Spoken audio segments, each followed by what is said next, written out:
ಶುಕ್ಲಾಂಬರಧರಂ ವಿಷ್ಣುಂ ಶಶಿವರ್ಣಂ ಚತುರ್ಭುಜಂ ಪ್ರಸನ್ನವದನಂ ಧ್ಯಾಯೇತ್ ಸರ್ವವಿಘ್ನೋಪಶಾಂತಯೇ. ಪೂಜ್ಯಾಯ ರಾಘವೇಂದ್ರಾಯ ಸತ್ಯಧರ್ಮರಥಾಯ ಚ ಭಜತಾಂ ಕಲ್ಪವೃಕ್ಷಾಯ ನಮತಾಂ ಕಾಮಧೇನವೇ. ಮಾತಾಯ ಪಿತಾಯ ವದಸ್ತನಯಾ ವಿಭೂತಿ ಸರ್ವಂ ಯತೇವ ನಿಯವೇನ ವಧನ್ವಯಾನಾಂ. ಆದ್ಯಸ್ಯ ನ ಗುಣೇರ್ವಗುಳಾಭಿ ಶ್ರೀರಾಮತ್ತದಂಗರಿ ಪ್ರಣಮಾಮಿ ಯುಗಳಂ ನಮಾಮಿ. ಶ್ರೀ ಗಣಪತೆ ನಮೋಸ್ತುತೆ, ಶ್ರೀ ಗಣಪತೆ ನಮೋಸ್ತುತೆ, ಶ್ರೀ ಗಣಪತೆ ನಮೋಸ್ತುತೆ. ನಂಬಿದೆನೋ ಶಂಕರನೇ ವರ ಪ್ರೇಮ ಕುಮಾರನೇ ದೇವನೇ ಶ್ರೀ ಗಣಪತೆ ನಮೋಸ್ತುತೆ. ಓಂಕಾರ ಪ್ರಿಯನೇ ಲಲ್ಬೋದರನೇ, ಓಂಕಾರ ಪ್ರಿಯನೇ ಲಲ್ಬೋದರನೇ, ಬೆಂಬಿಡದೆ ಪೊರೆಯೋ ಗಣೇಶನೇ, ಬೆಂಬಿಡದೆ ಪೊರೆಯೋ ಗಣೇಶ. ವಾರಿಜಾಸ ಪ್ರಿಯ ತೇಜನೆ ಸುರಗಣಾಧಿವಂದಿತ ಭೋಜನೆ, ವಾರಿಜಾಸ ಪ್ರಿಯ ತೇಜನೆ ಸುರಗಣಾಧಿವಂದಿತ ಭೋಜನೆ. ಭಕುತ ಜನಾವನ ಪೋಷಣೆ ಭವ ದುಃಖ ನಾಶ ಗಣೇಶನೇ, ಭಕುತ ಜನಾವನ ಪೋಷಣೆ ಭವ ದುಃಖ ನಾಶ ಗಣೇಶನೇ. ಸಕಲ ಶ್ರುತಿ ಶಾಸ್ತ್ರ ಗದಿನಾಯಕನೇ ಅಂಬಿಕಾ ಪ್ರಿಯ ಪುತ್ರನೇ, ಸಕಲ ಶ್ರುತಿ ಶಾಸ್ತ್ರ ಗದಿನಾಯಕನೇ ಅಂಬಿಕಾ ಪ್ರಿಯ ಪುತ್ರನೇ. ಶೂರ್ಪಕರ್ಣ ಪಾಶಾಂಕುಶಧರನೇ ಲೋಕಾದಿ ಪೂಜಿತ ಶಶಿವರ್ಣನೆ ಶ್ರೀ ಗಣಪತೆ ನಮೋಸ್ತುತೆ. ನಂಬಿದೆನೋ ಶಂಕರನೇ ವರ ಪ್ರೇಮ ಕುಮಾರನೇ ದೇವನೇ ಶ್ರೀ ಗಣಪತೆ ನಮೋಸ್ತುತೆ.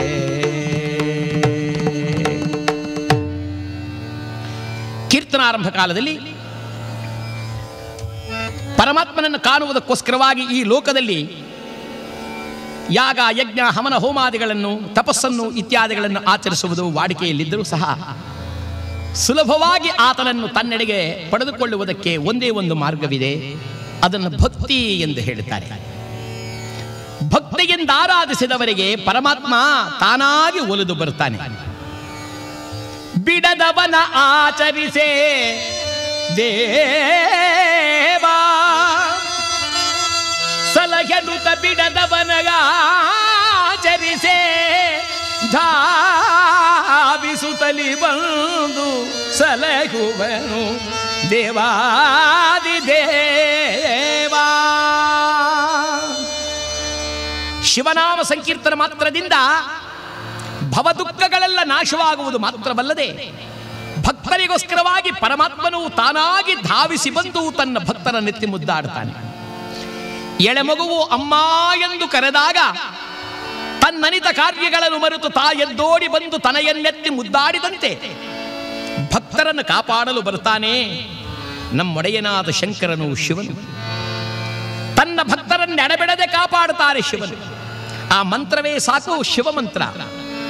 ಜವನ ದೂತರ ದೂಡುವ ಮಂತ್ರ, ಶಿವಶರಣರಿಗೆಲ್ಲ ಸ್ವತಂತ್ರ. ಈ ಓಂ ನಮಃ ಶಿವಾಯವೆಂಬುದೇ ಪರಮ ಮಂತ್ರ ಎಂದು ಈ ಮಂತ್ರವನ್ನು ಜಪ ಮಾಡಿ ಬಹುಜನಗಳು ಉದ್ಧಾರವಾಗಿದ್ದಾರೆ ಎಂದಾಗ ತನ್ನ ಮೃತ್ಯುವನ್ನೇ ಜಯಿಸಿ ಹರನ ಒಲಿಮೆಗೆ ಪಾತ್ರನಾಗಿರಬಹುದಾದ ಮಾರ್ಕಂಡೇಯ ಮುನಿಯ ಚರಿತ್ರೆಯನ್ನು ನಾವು ಕೇಳಿ ನಮ್ಮ ಜನ್ಮವನ್ನು ಸಾರ್ಥಕ ಮಾಡಿಕೊಳ್ಳೋಣ ಅನ್ನುವಾಗ ಮಹನೀಯರು ಹೇಳಿದ ವಾಕ್ಯವನ್ನು ಹೇಳುತ್ತಾ ಕಥಾ ಪ್ರಾರಂಭ ಮಾಡೋಣ. ಮೆರವಪುರದೊಳಗೆ ಪಿರಿಯವನೆನಿಸಿದ ಹರನ ಒಲಿಮೆಗೊಳಗಾದವನ ಚರಿತೆ ಪಾಡಿ ಪೊಗಳಲ್ಲದಿ ಮೋದವೆನಿಸಿತು ಈ ಪರಿನಾಡೊಳಗೆ. ಸಾಂಬ ಸದಾ ಶಿವ, ಸಾಂಬ ಸದಾ ಶಿವ, ಸಾಂಬ ಸದಾ ಶಿವ, ಸಾಂಬ ಶಿವ. ಲಕ್ಷ್ಮೀ ರಮಣ ಗೋವಿಂದ ಗೋವಿಂದ. ಹರ ನಮಃ ಪಾರ್ವತೀ ಪದಯೇ, ಹರ ಹರ ಮಹಾದೇವ ಶಂಭೋ. ದೈವಾನುಗ್ರಹಕ್ಕೆ ಪಾತ್ರರಾಗಿದ್ದ ಮಹರ್ಷಿಗಳಲ್ಲಿ ಶ್ರೇಷ್ಠರೆಂದೆನಿಸಿದಂಥ ಭೃಗಋಷಿಗಳಿನ ಮಗವಾಗಿರತಕ್ಕಂಥ ಧಾತೃ, ಆತನ ಹೆಂಡತಿ ಆಯತಿ.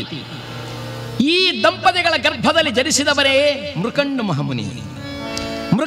ಮೃಕಂಡು ಎಂಬುದಾಗಿ ಪ್ರಖ್ಯಾತವಾಗಿರುವ ಈ ಮುನಿಯು ಗೃಹಸ್ಥಾಶ್ರಮವನ್ನು ಅವಲಂಬಿಸಿ ಮರುಧ್ವತಿ ಎಂಬತಕ್ಕಂಥ ಹೆಂಡತಿಯಿಂದ ಕೂಡಿ ಸಾಧು ಸಂತರ ಸೇವೆಯನ್ನು ದೈವತಾರ್ಚನೆಗಳಲ್ಲಿಯೂ ಕಾಲವನ್ನು ಕಳೆಯುತ್ತಿದ್ದಾರೆ. ಅವರಿಗೆ ಒಂದೇ ಒಂದು ವ್ಯಥೆಯಂತೆ ಮಕ್ಕಳಿಲ್ಲ ಅನ್ನುವ ವ್ಯಥೆ. ಮಕ್ಕಳಿಲ್ಲದವರ ಮನಸ್ಸಿನಲ್ಲಿ ಅನೇಕ ವಿಧವಾದ ವ್ಯಥೆ ಇರುವಂತೆ. ಹಳೆಯ ಕಾಲದ ಕಥೆಗಳಲ್ಲೆಲ್ಲ ಮಕ್ಕಳಿಲ್ಲ ಅನ್ನೋ ಕಥೆ ಬರುತ್ತಿತ್ತು. ಆದರೆ ಈಗಿನ ಕಾಲದ ಕಥೆಯಲ್ಲಿ ಮಕ್ಕಳಿಲ್ಲ ಅನ್ನೋ ಕಥೆ ಬರೋಲ್ಲ. ತಾಯಿ ಮಗುವನ್ನು ಕೂರಿಸಿಕೊಂಡು, ಶಿವ ಏನೋ ಬೇಕು ನಿನಗೆ ಅಂದಾಗ ಮಗು ಅಮ್ಮ ಅಳ್ಳಬತ್ತ ಬುಳ್ಳತ ಅಳ್ಳತ ಬುಳ್ಳೋ ತತ ಅಂದಾಗ ತಾಯಿಗೆ ಬಹಳ ಆನಂದ. ಮಕ್ಕಳ ಮಾತು ಅಮೃತಂ ಬಾಲಭಾಷಿತಂ ಅಂತ. ಈ ಮೃಕಂಡ ಮುನಿಯು ಮರುಧ್ವತಿ ಇವರಿಬ್ಬರೂ ಸಹ ಬಹಳ ವ್ಯಥೆಪಟ್ಟಿದ್ದಾರೆ. ಬಂದವರೆಲ್ಲರೂ ಕೇಳುವುದೇನಪ್ಪಾ ಅಂದ್ರೆ, ಮನೆಯಲ್ಲೆಲ್ಲರೂ ಆರೋಗ್ಯವಾಗಿದ್ದಾರಾ, ಮಕ್ಕಳು ಮರಿಗಳೆಲ್ಲ ಚೆನ್ನಾಗಿದ್ದಾರಾ? ಈಗಿನ ಕಾಲದಲ್ಲಿ ಮಕ್ಕಳನ್ನು ಸಾಕೋದೇ ಸಾಕಾಗಿದೆ ಅಂದರೆ, ಮಕ್ಕಳು ಮರಿಗಳು ಚೆನ್ನಾಗಿದ್ದಾರಾ ಅಂತ ಮರಿಗಳನ್ನು ಬೇರೆ ಕೇಳ್ತಾರೆ. ಬಹುಜನ ಬಂದು ಕೇಳೋರು, ನೀವು ಆರೋಗ್ಯವಾಗಿದ್ದೀರಾ, ಮನೆ ಚೆನ್ನಾಗಿದೆಯಾ, ಪೆಟ್ಟಿಗೆ ಭದ್ರವಾಗಿದೆಯಾ, ಎಲ್ಲರೂ ಆರೋಗ್ಯವಾಗಿದ್ದೀರಾ ಅನ್ನುವಾಗ ಅದನ್ನು ಸೇರಿಸೋದಿಲ್ಲ, ಮಕ್ಕಳು ಮರಿಗಳು ಚೆನ್ನಾಗಿದ್ದಾರಾ ಅಂತ ಕೇಳೋ ವಾಡಿಕೆ. ಇಲ್ಲಿ ಮಕ್ಕಳಿಗೋಸ್ಕರವಾಗಿ ಈ ಗಂಡ ಹೆಂಡರಿಬ್ಬರೂ ಸಹ ಬಹಳ ವ್ಯಥೆಪಟ್ಟು ಕೊನೆಗೊಂದು ತೀರ್ಮಾನಕ್ಕೆ ಬಂದರಂತೆ. ಈ ಲೋಕದಲ್ಲಿ ಎಲ್ಲ ಭಾಗ್ಯಗಳನ್ನು ಕೊಡತಕ್ಕಂಥ ಚೈತನ್ಯ ಉಳ್ಳವನು ಯಾರು ಎಂದರೆ ಪರಮಾತ್ಮನೊಬ್ಬನೇ. ಮರುಧ್ವತಿ, ನಾವು ಸುಮ್ಮನೆ ಈ ರೀತಿಯಾಗಿ ಕಾಲವನ್ನು ಕಳೆಯುತ್ತಾ ಕುಳಿತರೆ ಹೇಗೆ? ನಡಿ, ಎಲ್ಲ ಇಷ್ಟಾರ್ಥಗಳನ್ನು ಕೊಡಬಲ್ಲಂಥ ಆ ಮಹಾಪ್ರಭುವಾದ ಪರಮಾತ್ಮನನ್ನೇ ಪ್ರಾರ್ಥನೆಯನ್ನು ಮಾಡೋಣ ಎಂಬುದಾಗಿ ಹೇಳಿ ಗೋಮತಿ ನದಿಯ ತೀರಕ್ಕೆ ಬಂದಿದ್ದಾರೆ. ಗೋಮತಿಯ ನದಿಯ ತೀರಕ್ಕೆ ಬಂದಾಗ ಶುಚಿರ್ಭೂತನಾಗಿರ್ತಕ್ಕಂಥ ಮಹಾನುಭಾವಾದ ಮೃಕಂಡ ಮುನಿಯು ತಪಸ್ಸನ್ನಾಚರಿಸಲು ಕುಳಿತಿದ್ದಾನೆ. ಹೆಂಡತಿಯಾದ ಮರುಧ್ವತಿಯು ಅನೇಕ ವಿಧದ ಸಹಕಾರವನ್ನು, ಗಂಡನ ಸೇವೆಯನ್ನು ಮಾಡುತ್ತಾ ಕಾಲವನ್ನು ಕಳೆಯುತ್ತಾ ಇದ್ದಾರೆ. ಈತ ಕಣ್ಣನ್ನು ಮುಚ್ಚಿದ, ಹೇ ಮಹಾದೇವ, ಶಂಭೋ ಮಹಾದೇವ, ನೀನು ಅಲ್ಲದೆ ನಮ್ಮನ್ನು ಕಾಪಾಡೋರು ಯಾರು ಎಂಬುದಾಗಿ ದೇವತಾ ಪ್ರಾರ್ಥನೆಯನ್ನು ಮಾಡ್ತಾ ಕುಳಿತಿದ್ದಾನೆ. ಶಂಭೋ ಮಹಾದೇವ ಹರ ಹರ ಹರ ಗಿರಿಜಾರಮಣ, ಶಂಭೋ ಮಹಾದೇವ ಹರ ಹರ ಹರ ಗಿರಿಜಾರಮಣ, ಶಂಭೋ ಮಹಾದೇವ.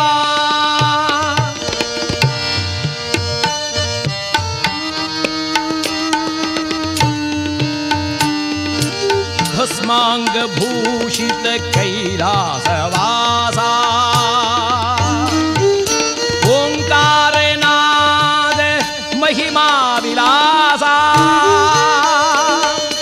ರಮಣೀಯ ಕರುಣಾ ವಿಲಾಸ, ರಮಣೀಯ ಕರುಣಾ ವಿಲಾಸ, ರಜತ ಗಿರೀಶ ಗಿರಿಜೇಶ, ರಜತ ಗಿರೀಶ ಗಿರಿಜೇಶ, ಶಂಭೋ ಮಹಾದೇವ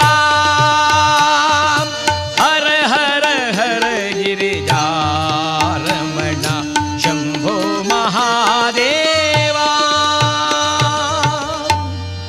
ಓಂ ನಮಃ ಶಿವಾಯ, ಓಂ ನಮಃ ಶಿವಾಯ, ಓಂ ನಮಃ ಶಿವಾಯ, ಓಂ ನಮಃ ಶಿವಾಯ. ಅಖಂಡವಾದ ತಪಸ್ಸನ್ನು ಮಾಡುತ್ತಿದ್ದಾರೆ ಈ ಮೃಕಂಡ ಮುನಿ.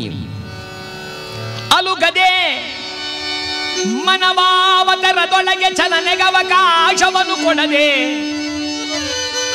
ಬಿಡದಲೆ ಹರನನ್ನು ಸ್ಮರಿಸುತ್ತ ಕಾಲಕವನ್ನು ಕಳೆಯುತ್ತಲಿ ದೇವಾಸಲಗೆನುತ ಈ ಪರಿಜೊಳಾಗ.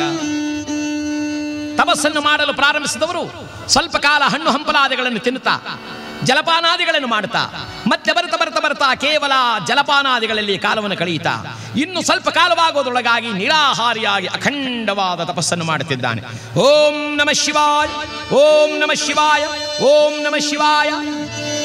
ಆತನ ಸತಿಯಾಗಿರ್ತಕ್ಕಂಥ ಮರುಧ್ವತಿ ಪತಿಗೆ ಅನುಗುಣವಾಗಿ ಆತನ ಸೇವೆಯನ್ನೇ ಮಾಡುತ್ತಾ ಕಾಲವನ್ನು ಕಳೆಯುತ್ತಿದ್ದರೆ, ಈ ಮಹಾನುಭಾವನ ತಪ ಪ್ರಭಾವದಿಂದ ಈತನ ತಪದ ಜ್ವಾಲೆಯಿಂದ ಅಕ್ಕಪಕ್ಕದಲ್ಲಿ ಕುಳಿತಿರುವ ಸಾಧು ಸಂತರೆಲ್ಲರೂ ಸಹಿಸಲಾರದಾಗಿದ್ದಾರೆ.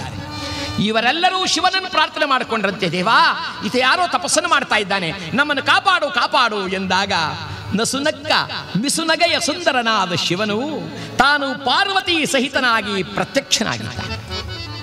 ಸಮಯ ಹೇಗಾಗಿದೆ ಎಂದರೆ ದೈವ ಸಂಕಲ್ಪ. 「パティや ಸೇವೆಯನ್ನು ಮಾಡುತ್ತಿದ್ದ ಈ ತಾಯಿ ಮರುಧ್ವತಿ 「 ಿ ಮ ರುಧ್ವತಿ ಪ ತಿ ಯ ಸೇವೆಯನ್ನು ಮಾಡುತ್ತಿದ್ದ ಈ ತಾಯಿ ಮರುಧ್ವತಿ 「 ಪ ತಿ や ಸೇವೆಯನ್ನು ಮಾಡುತ್ತಿದ್ದ ಈ ತಾಯಿ ಮರುಧ್ವತಿ ಿ ಜಲಪಾನಕ್ಕಾಗಿ ಜಲ ತರುವುದಕ್ಕಾಗಿ ತಾನು ನದಿಯ ತೀರಕ್ಕೆ ಹೋಗಿರುವಾಗ ಈ ಮೃಗಂಡ ಮನುವಿನಗೆ ಪ್ರತ್ಯಕ್ಷನಾಗಿ ನಿಂತಿದ್ದಾನೆ ಶಿವ. ಅಯ್ಯ ಮುನಿ, ಇದ ನೋಡು. ನಾನು ಎದ್ದು ಕೈಗಳನ್ನು ಜೋಡಿಸಿದ. ಬಂದೆಯ ಎನ್ನಪ್ಪ. ಗಿರಿಜಾವರನೆ, ಢಮುರುಗಧರನೆ, ಗಂಗಾಧರನೆ, ಪಿನಾಕವರನೆ, ತ್ರಿಪುಂಡನೊಸಲಧಾರಕನೆ, ನಾಗಭೂಷಣನೆ, ನಗೆಮುಖ ಸುಂದರನೆ, ನೀಲಕಂಠನೆ, ಸತ್ಯನೇ,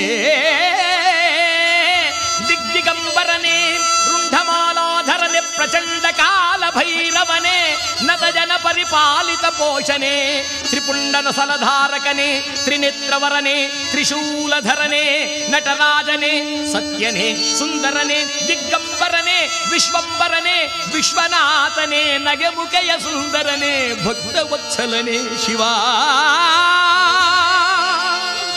ಶಿವ ಹೇ ದೇವಾ. ಬಹುರೀತಿಯಿಂದ ಶಿವನನ್ನು ಪ್ರಾರ್ಥಿಸಿದಾಗ ಪರಮೇಶ್ವರ ಹೇಳಿದ, ಅಯ್ಯ ಮೃಗಂಡು, ನಿನ್ನ ತಪಸ್ಸಿಗೆ ಮೆಚ್ಚಿ ಬಂದಿದ್ದೇನೆ. ನೀನು ಮಕ್ಕಳಿಗೋಸ್ಕರವಾಗಿ ತಪಸ್ಸನ್ನು ಮಾಡುತ್ತಿರುವೆ ಎಂಬುದನ್ನು ತಿಳಿದೆ. ಆದರೆ ಪೂರ್ವಜನ್ಮದ ಒಂದು ಕರ್ಮ ವಿಶೇಷ ಫಲದಿಂದ ಮಕ್ಕಳ ಭಾಗ್ಯ ನಿನಗಿಲ್ಲವಾದರೂ ಸಹ ಈಗ ನಾನು ಅನುಗ್ರಹಿಸುತ್ತಿದ್ದೇನೆ. ಆದರೆ ಒಂದು ವಿಚಾರ. ಏನು ಸ್ವಾಮಿ? ಸತ್ಯವಂತನು, ನಿಸ್ಪೃಹನು, ದೈವಭಕ್ತನು, ಸತ್ಯಪ್ರಿಯನೂ ಆಗಿರತಕ್ಕಂಥ 16 ವರ್ಷ ಆಯುಷುಳ್ಳ ಒಬ್ಬ ಬಾಲಕನು ಬೇಕೋ, ಅಥವಾ ದುರ್ಮಾರ್ಗಿಯಾಗಿ ದುರ್ವರ್ತನೆಯಲ್ಲಿ ಪ್ರವರ್ಧಮಾನನಾಗಿ ವಂಶ ಗೌರವವನ್ನು ಹಾಳು ಮಾಡತಕ್ಕಂಥ ದೀರ್ಘಾಯುಷವಂತನಾಗಿರತಕ್ಕಂಥ ಬಾಲಕನು ಬೇಕು? ವಿಚಾರ ಮಾಡಿ ಹೇಳು. ಮೃಕಂಡು ನಗುತ್ತಾ ಹೇಳುತ್ತಿದ್ದಾನೆ, ಸ್ವಾಮಿ, ಮಕ್ಕಳನ್ನ ಲೋಕದಲ್ಲಿ ಪಡೆಯಬೇಕು ಎಂದು ಆಶೆ ಪಡುವುದು ಯಾವುದಕ್ಕಾಗಿ? ಚಿಕ್ಕಂದಿನಲ್ಲಿ ಅವರ ಬಾಲಲೀಲೆಗಳನ್ನು ನೋಡಿ ಆನಂದ ಪಡುವುದಕ್ಕೂ, ಅವರು ಪ್ರಾಯಕ್ಕೆ ಬಂದಾಗ ಅವರ ಘನತೆ, ಗೌರವ, ವಿದ್ಯಾದಿ ಪ್ರೌಢಮೆಗಳನ್ನು ಕಂಡು ಲೋಕದಿಂದ ಇಂಥ ಮಕ್ಕಳನ್ನು ಪಡೆದ ತಂದೆ ಎನಿಸಿಕೊಳ್ಳುವುದಕ್ಕೂ, ವೃದ್ಧಾಪ್ಯದಲ್ಲಿ ಮಕ್ಕಳಿಂದ ಸಹಾಯವನ್ನು ಅಥವಾ ನೆರವನ್ನು ಪಡೆದು ಬಾಳುವುದಕ್ಕೂ, ಗತಿಸಿದ ಮೇಲೆ ವಂಶ ಕೀರ್ತಿಯನ್ನು ಬೆಳಗಿಸಲಿಕ್ಕಲ್ಲವೇ ಮಕ್ಕಳು ಬೇಕು. ಇದನ್ನೆಲ್ಲ ಹಾಳು ಮಾಡತಕ್ಕಂಥ ಮಕ್ಕಳು ಹುಟ್ಟಿ ಪ್ರಯೋಜನವೇನು ದೇವ? ಪರಮಾತ್ಮ, ಕರುಣಿಸುವುದಾದರೆ ಆ ಸತ್ಯವಂತನು, ನಿಷ್ಠಾವಂತನು, ವಂಶ ಗೌರವವನ್ನು ಉಳಿಸ್ತಕ್ಕಂಥ 16 ವರ್ಷ ಆಯುಷುಳ್ಳ ಆ ಬಾಲಕನನ್ನೇ ದಯಪಾಲಿಸು. ಪರಮಾತ್ಮ ತಥಾಸ್ತು. ಶಿವನು ತಾನು ಕೈಲಾಸ ಸೇರಿದ್ದಾನೆ. ಎದ್ದ ಈ ಮುನಿಯು ನಮಸ್ಕಾರವನ್ನು ಮಾಡುತ್ತಾ ತನ್ನ ಹೆಂಡತಿ ಮರುದ್ವತಿಯನ್ನು ಹುಡುಕುತ್ತಿದ್ದಾನೆ. ದೇವಿ! ನದಿಯ ತೀರಕ್ಕೆ ಹೋಗಿದ್ದ ಮರುದ್ವತಿಯು ಹಿಂತಿರುಗಿ ಬಂದು, ಸ್ವಾಮಿ ಏನಾಯಿತು? ಕ್ಷಣಕಾಲ ಮುಂಚಿತವಾಗಿ ಬಾರದೆ ಹೋದೆಯಲ್ಲೇ ಶಿವನು ಪ್ರತ್ಯಕ್ಷನಾಗಿ ನನ್ನ ಮನದಿಷ್ಟವನ್ನೆಲ್ಲ ನೆರವೇರಿಸಿದ್ದಾನೆ. ನಾವು ಮಕ್ಕಳ ಭಾಗ್ಯವನ್ನು ಪಡೆಯುತ್ತೇವಂತೆ, ನಡೆ ಅಂತ ಹೇಳಿ ಹಿಂತಿರುಗಿ ಮಹಾನುಭಾವರಾಗಿರ್ತಕ್ಕಂಥ ಮೃಕಂಡುವು ಮರುದ್ವತಿಯರು ತಮ್ಮ ಆಶ್ರಮವನ್ನು ಸೇರಿದ್ದಾರೆ. ಸ್ವಲ್ಪ ಕಾಲವಾಗುವುದರೊಳಗಾಗಿ ಶಿವಾನುಗ್ರಹ ವಿಶೇಷದಿಂದ ಆ ತಾಯಿ ಗರ್ಭವತಿಯಾಗಿದ್ದಾಳೆ. ಮಾಸ 1, 2, 3, 4 ತೆರ ನವಮಾಸಗಳು ಕಳೆಯೇ ಹರನೊಲಿಮೆಯನ್ನು ಪಡೆದು ಮಾತೆ ತಾನಾಗ. ಶಿವಾನುಗ್ರಹಕ್ಕೆ ಪಾತ್ರರಾದ ಈ ತಾಯಿ ನವಮಾಸ ಕಳೆದು ದಶತಾರೆಯ ಸುಯೋಗದಲ್ಲಿ ಒಂದು ಗಂಡು ಮಗುವನ್ನೇ ಪಡೆದಿದ್ದಾಳೆ. ಆಶ್ರಮ ನಿವಾಸಿಗಳಿಗೆಲ್ಲ ಆನಂದವೋ ಆನಂದ. ಆಹಾ, ಗಂಡು ಮಗುವನ್ನು ಪಡೆದಳಲ್ಲ ಈ ತಾಯಿ ಎಂಬುದಾಗಿ ಹೇಳಿ ಎಲ್ಲರೂ ಸೇರಿ ಆ ಮಗುವನ್ನ ನಾಮಕರಣ ಶಾಸ್ತ್ರಕ್ಕೋಸ್ಕರವಾಗಿ ಸೇರಿದ್ದಾರೆ. ಅದರಲ್ಲಿ ಹಿರಿಯರೊಬ್ಬರು ಹೇಳ್ತಾರೆ, ಅಯ್ಯ, ಈ ಮಗುವು ಇನ್ಯಾರೂ ಅಲ್ಲ, ಮೃಕಂಡುವನ ಮಗುವಾದ್ದರಿಂದ ಇವನಿಗೆ ಒಳ್ಳೆಯ ಹೆಸರು ನೀಡೋಣ, ಮಾರ್ಕಂಡೇಯ. ಮೃಕಂಡೋಹೋ ಅಪತ್ಯಂ ಪುಮಾನ್ ಮಾರ್ಕಂಡೇಯ. ಮೃಕಂಡುವಿನ ಪುತ್ರನಾಗಿರುವುದರಿಂದ ಮಾರ್ಕಂಡೇಯ. ಆ ಮಕ್ಕಳಿಲ್ಲದೆ ಪಡೆದಿರುವ ಮಗುವನ್ನ ತಾಯಿ ಎತ್ತಿ ಮುದ್ದಾಡ್ತಾಳಂತೆ. ಮಕ್ಕಳಿಲ್ಲದೆ ಇರೋರ ಮನೆಯಲ್ಲಿ ಅಪರೂಪಕ್ಕೊಂದು ಮಗುವಾಗಿಬಿಟ್ರೆ ಆ ಮಗು ಬಹಳ ತೊಂದರೆ. ಮಾವ, ತಾತ, ಭಾವ, ಭಾಮೈದನ ಬಂದವರು ಹೋದವರೆಲ್ಲ ಹಿಡಿದು ಎತ್ತಿ ಹಿಸುಕಿ ಹೀರೆಕಾಯಿ ಮಾಡಕ್ಕೆ ಬಿಡ್ತಾರೆ. ಈ ಮಕ್ಕಳಿರೋ ಮನೆಯಲ್ಲೇ, ಮಕ್ಕಳಾಗಿರೋ ಜಾಗದಲ್ಲೇ ಒಂದು 7, 8, 9 ಮಕ್ಕಳಾದರೆ ಒಂದೊಂದು ಮೂಲೆಯಲ್ಲಿ ಒಂದೊಂದು ಕೂತಿರ್ತವೆ. ಬಾಪ ಸುಮ್ಮನೆ ಕೂತ್ಕೊಳ್ಳ ಅಂದ ಹಾಗೆ ಆಗುತ್ತೆ.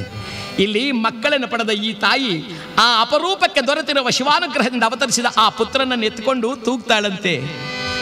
ಎನ್ನ ಮನೆ ಬೆಳಗಿಸಲು ಉದಿಸಿದೆ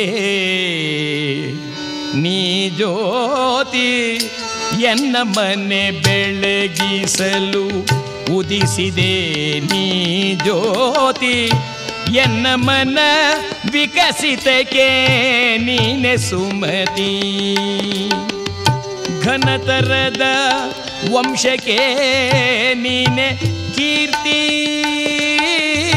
ಘನತರದ ವಂಶಕ್ಕೆ ನೀನೆ ಕೀರ್ತಿ,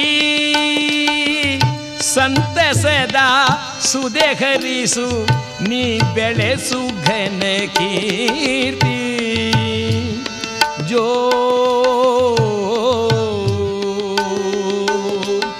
ಜೋ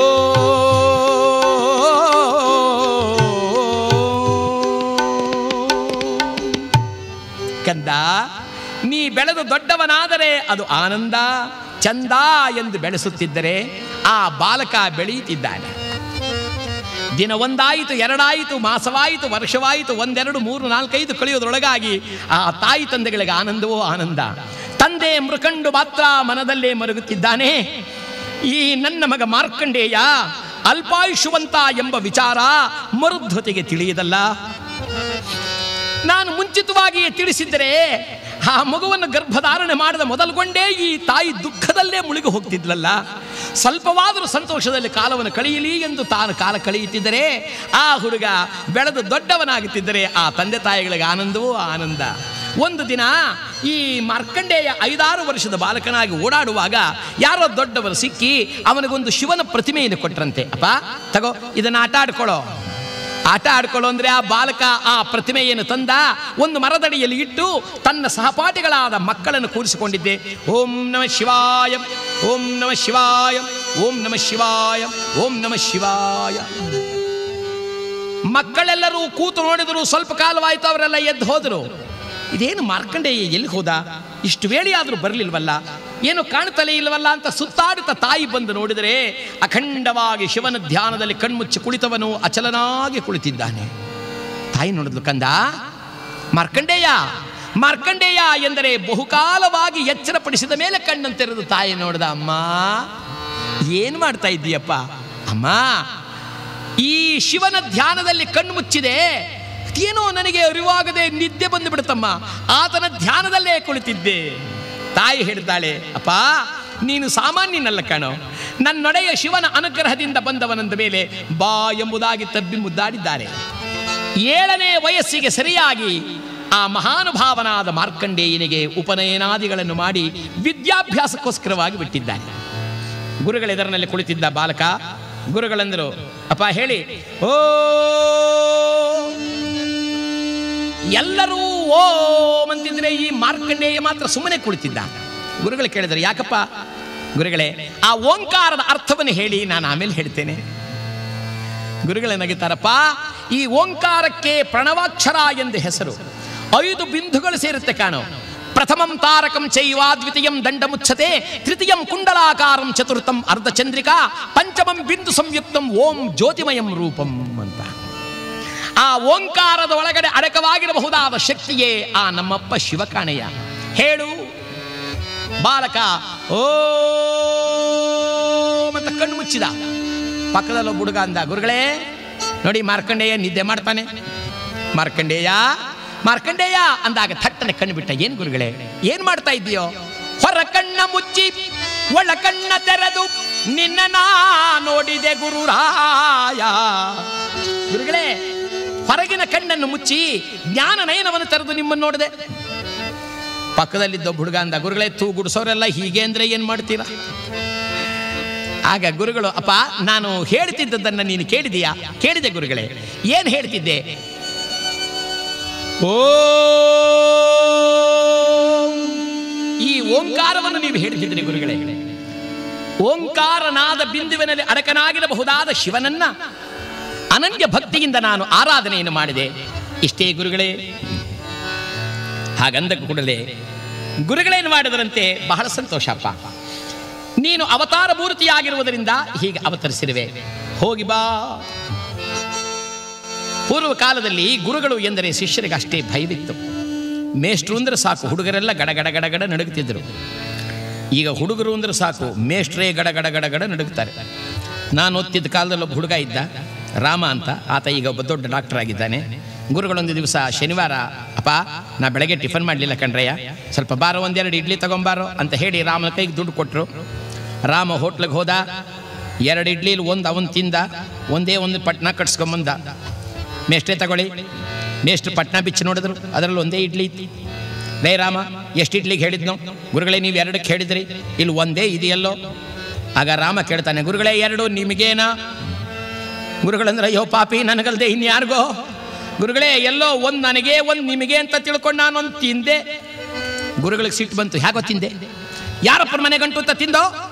ಬೊಗಳೋ, ಕೋಲು ಕೈನಲ್ಲಿ ಹಿಡ್ಕೊಂಡ್ರೆ ಚರ್ಮ ಸುಲ್ದು ಬಿಡ್ತೇನೆ, ಬೊಗಳೋ ಹೇಗೆ ತಿಂದೆ?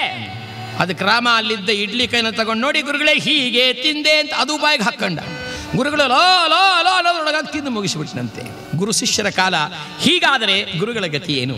ಇಲ್ಲಿ ಗುರುಗಳೇನು ಮಾಡಿದ್ದಾರೆ, ಅಪ್ಪ ನೀನು ಚಿರಂಜೀವಿಯಾಗಿ ಬಾಳತಕ್ಕಂಥವನಾದ್ದರಿಂದ ಹೋಗು. ಬಾಲಕ ಮನೆಗೆ ಬಂದ, ತಂದೆ ತಾಯಿಗಳು ಅಕ್ಕರೆಯಿಂದ ಬೆಳೆಸ್ತಿದ್ದಾರೆ.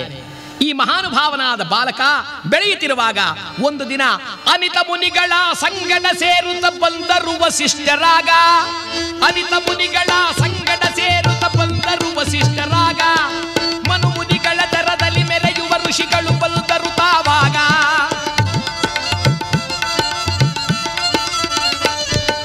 ಬಾಲಕ ನಿನಗಾಶೀರ್ವದಿಸಲು ಎನ್ನುತ್ತಾಗಮಿಸಿದರು ಬೇಗ.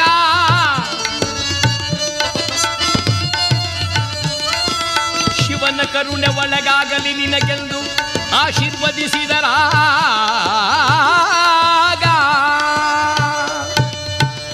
ಈ ಬಾಲಕ ಚಿಕ್ಕಂದಿನಿಂದಲೇ ಶಿವಧ್ಯಾನದಲ್ಲಿ ತಲ್ಲೀನನಾಗುತ್ತಾ ಪರಮಜ್ಞಾನಿಯಾಗಿರುವುದನ್ನು ಅರ್ಥ ಮಾಡಿಕೊಂಡಂತ ಬ್ರಹ್ಮ ಋಷಿಗಳಾದ ವಸಿಷ್ಠರು ಸಪ್ತ ಋಷಿಗಳನ್ನೊಡಗೂಡಿ ಬರುತ್ತಾ ತೀರ್ಮಾನ ಮಾಡಿದರಂತೆ, ಈ ಬಾಲಕರಿಗೆ ನಾನು ಆಶೀರ್ವಾದವನ್ನು ಮಾಡಬೇಕು ಅಂತ. ಆಶೀರ್ವಾದವನ್ನು ಮಾಡಬೇಕು ಎಂಬ ಅಭಿಪ್ರಾಯದಲ್ಲಿ ಈ ಮೃಕಂಡುವಿನ ಆಶ್ರಮಕ್ಕೆ ಬಂದಾಗ ಎಲ್ಲ ಮುನಿಗಳನ್ನು ಕಂಡೊಡನೆ ಕರಗಳನ್ನು ಜೋಡಿಸಿ ಮೃಕಂಡುವು ಅವರನ್ನು ಸ್ವಾಗತಿಸಿದ್ದಾರೆ. ಆ ತಾಯಿಯಾದ ಮರುಧ್ವತಿಯು ಅವರಿಗೆಲ್ಲರಿಗೂ ಉಪಚಾರಕ್ಕೋಸ್ಕರವಾಗಿ ಹಣ್ಣು ಹಂಪಲಗಳನ್ನು ಕೊಟ್ಟು ಸತ್ಕರಿಸುತ್ತಿದ್ದಾಳಂತೆ. ಬಾಲಕನಾಗಿರ್ತಕ್ಕಂಥ ಮಾರ್ಕಂಡೇಯ ಬಂದು ಒಬ್ಬೊಬ್ಬರಿಗಾಗಿ ನಮಸ್ಕಾರ ಮಾಡುತ್ತಿದ್ದಾನೆ. ವಸಿಷ್ಠರು ಸಂಕಲ್ಪ ಮಾಡಿದರಂತೆ, ನಾನು ಬಲ್ಲೆ ಇವನು ಅಲ್ಪಾಯುಷ್ಯವಂತನಾಗಿ ಅವತರಿಸಿದ್ದಾನೆ ಅಂತ.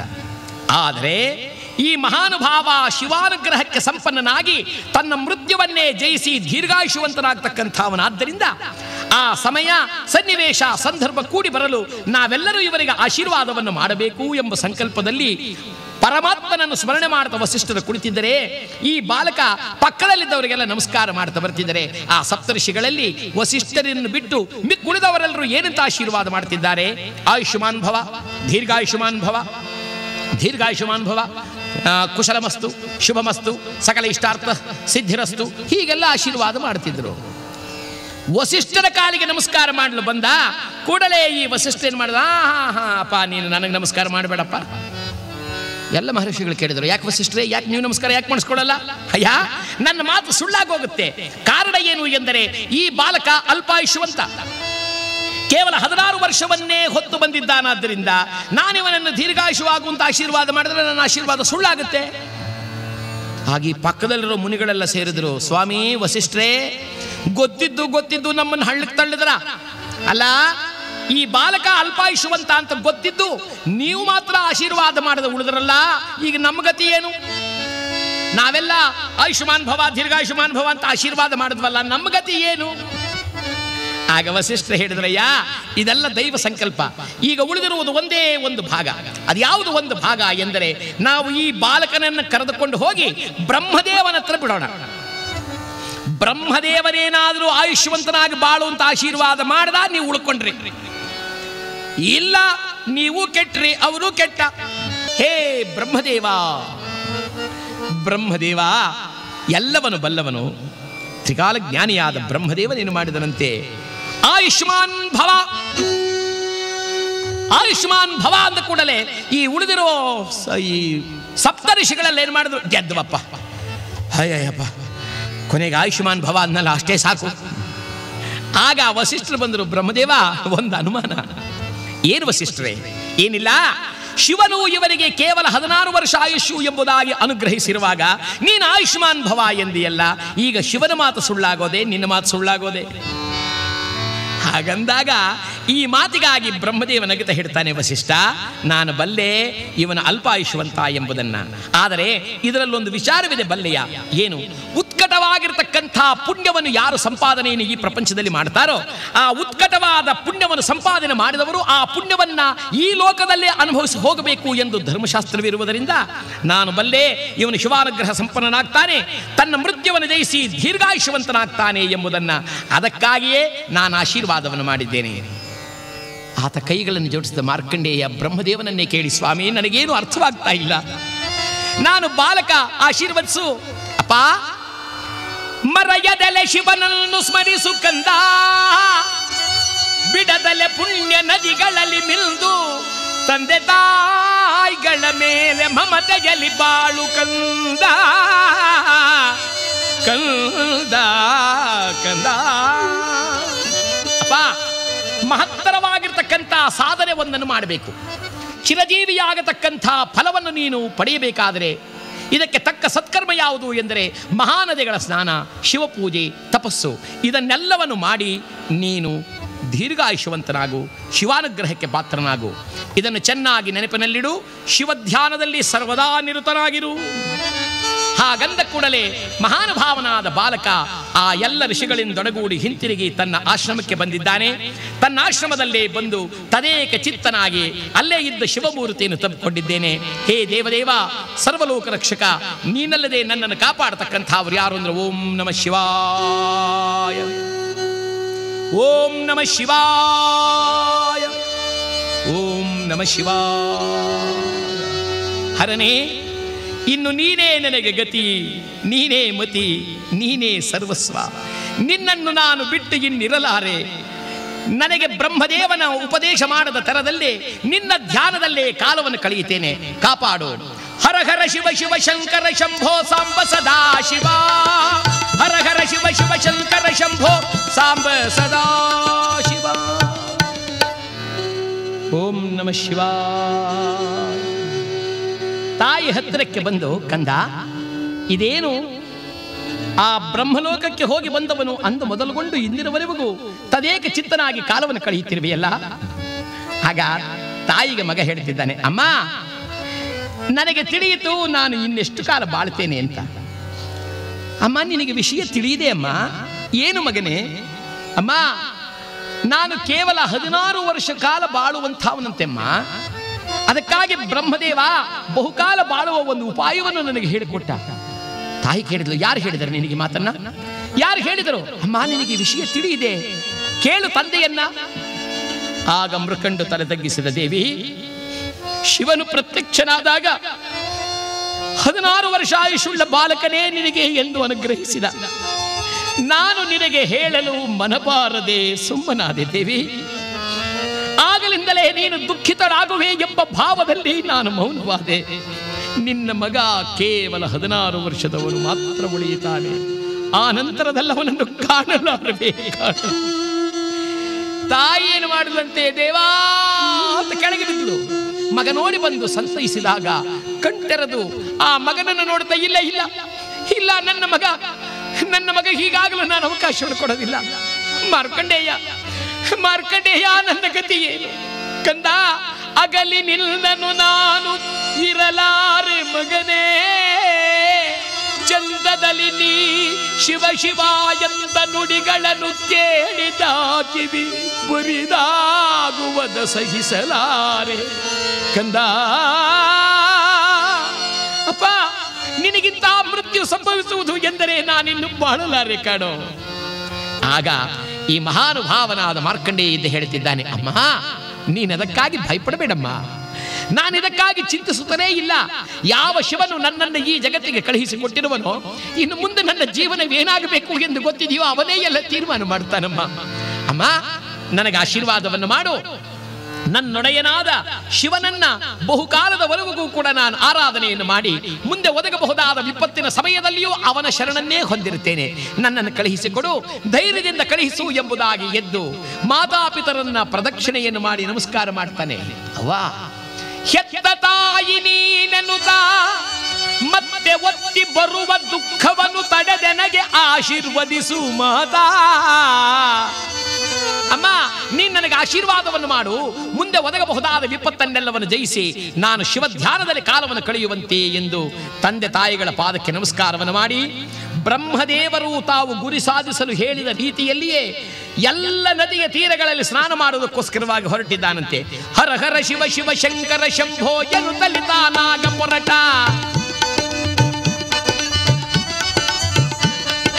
ದೇವ ದೇವ ದಿನಿದಾದವಯ್ಯನ್ನ ಸಲಹು ಎನ್ನುತ್ತ ಪೊರಟ. ಓಂ ನಮಃ ಶಿವಾಯ, ಓಂ ನಮಃ ಶಿವಾಯ, ಓಂ ನಮಃ ಶಿವಾಯ, ಓಂ ನಮಃ ಶಿವಾಯ. ಎಲ್ಲೆಡೆಗಳಲ್ಲಿಯೂ ಸಂಚಾರ ಮಾಡುತ್ತಾ ಅನಿತ ಪುಣ್ಯ ನದಿಗಳಲ್ಲಿ ಸ್ನಾನವನ್ನು ಮಾಡುತ್ತಾ ಕಂಡ ಹಿರಿಯರ ಪಾದಕ್ಕೆ ಎರಗುತ್ತಾ ತಾನು ಅನೇಕ ಲಿಂಗಗಳ ಸಂದರ್ಶನವನ್ನು ಮಾಡುತ್ತಾ ಬರ್ತಿದ್ದಾನೆ. ಪಂಚಭೂತಗಳ ಲಿಂಗಗಳ ಒಂದು ಸಂದರ್ಶನವನ್ನು ಮಾಡುತ್ತಾ ಪುಣ್ಯ ನದಿಗಳಲ್ಲಿ ಸ್ನಾನ ಮಾಡಿ ಅನೇಕ ಜನಗಳ ಸೇವೆಯನ್ನು ಮಾಡುತ್ತಾ ನೇರವಾಗಿ ಬಂದು ಗೋದಾವರಿ ತೀರದಲ್ಲಿ ಈ ಮಹಾನುಭಾವನಾದ ಮಾರ್ಕಂಡೇಯ ವಿಧಿವತ್ತಾಗಿ ಒಂದು ಲಿಂಗವನ್ನು ಸ್ಥಾಪನೆ ಮಾಡಿ ಅಲ್ಲಿ ಪೂಜೆಗೋಸ್ಕರವಾಗಿ ಕುಳಿತನಂತೆ. ಓಂ ನಮಃ ಶಿವಾಯ. ಹೇ ದೇವ, ಜಟಾಜೂಟ ಗಂಗಾ ಮಗುಟ ಶಶಿಲಲಾಟ ಶೋಭಿತನೇ ಶಂಕರನೇ, ನೀನಲ್ಲದೆ ನನ್ನನ್ನು ಕಾಪಾಡ್ತಕ್ಕಂಥವ್ರು ಯಾರು? ಜಟಾಜೂಟ ಗಂಗಾ ಮಕುಟ ಶಶಿಲಲಾಟ ಶೋಭಿತ ಹೇಮಕೂಟ ತಟ ನಿವಾಸ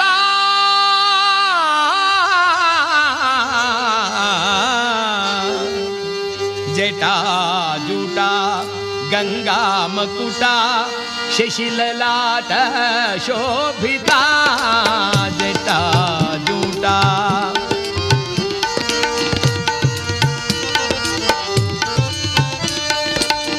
ಹೇಮಕೂಟ ತಟ ನಿವಾಸ ಹೇಮಕೂಟ ತಟ ನಿವಾಸ ದಿಟನಟವರ ಪಂಡಿತ ದಿಟನಟವರ ಪಂಡಿತ ಜಟಾಜೂಟ ಗಂಗಾ ಮಕುಟ ಶಶಿಲಲಾಟ ಶೋಭಿತ ಜಟಾಜೂಟ.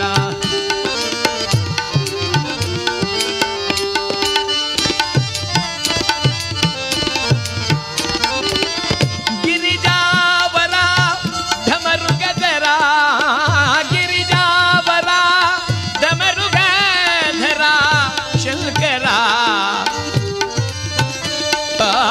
ಗಿರಿಜಾವರ ಧಮರುಗಧರ ಸುಂದರ ಶಿವ ಶಂಕರ ಕೃಪಾಸಾಗರ ಗುಣಗಂಭೀರ ಕೃಪಾಸಾಗರ ಗುಣಗಂಭೀರ ಪಾರಾವಾರ ಶ್ರೀಕರ ಪಾರಾವಾರ ಶ್ರೀಕರ ಜಟಾಜೂಟ ಗಂಗಾ ಮಕುಟ ಶಶಿಲಲಾಟ ಶೋಭಿತ ಜಟಾಜೂ. ವಸುಮತೀಶ ಪಶುಪತೇಶ ನತ ಜನ ಪರಿಪಾಲಿತ ವಸುಮತೀಶ ಪಶುಪತೇಶ ನತ ಜನ ಪರಿಪಾಲಿತ ದೋಷನಾಶ ಶ್ರೀ ಮಹೇಶ ಪಾಶರಹಿತ ಪಾಲಿತ ತ್ರಿಭುವನ ಪರಿಪಾಲಕ ತ್ರಿಪುರ ಅಸುರಾಂತಕ ತ್ರಿಭುವನ ಪರಿಪಾಲಕ ತ್ರಿಪುರ ಅಸುರಾಂತಕ ತ್ರಿಶೂಲಧರ ತ್ರಿನೇತ್ರವರ ತ್ರಿಪುಂಡನು ಸಲಧಾರಕ ತ್ರಿಶೂಲಧರ ತ್ರಿನೇತ್ರವರ ತ್ರಿಪುಂಡನು ಸಲಧಾರಕ ಜಟಾಜೂಟ ಗಂಗಾ ಮಕುಟ ಶಶಿಲಲಾಟ ಶೋಭಿತ ಜಟಾಜೂಟ.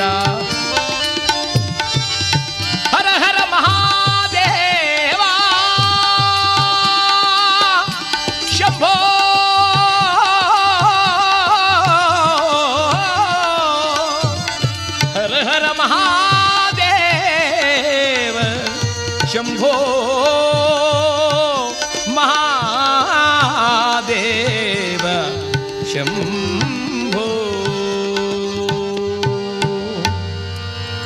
ಓಂ ನಮಃ ಶಿವಾಯ, ಓಂ ನಮಃ ಶಿವಾಯ, ಓಂ ನಮಃ ಶಿವಾಯ. ತದೇಕ ಚಿತ್ತನಾಗಿ ತಾನು ದೇವರ ಧ್ಯಾನದಲ್ಲೇ ಕಾಲವನ್ನು ಕಳೆಯುತ್ತಿದ್ದಾನೆ.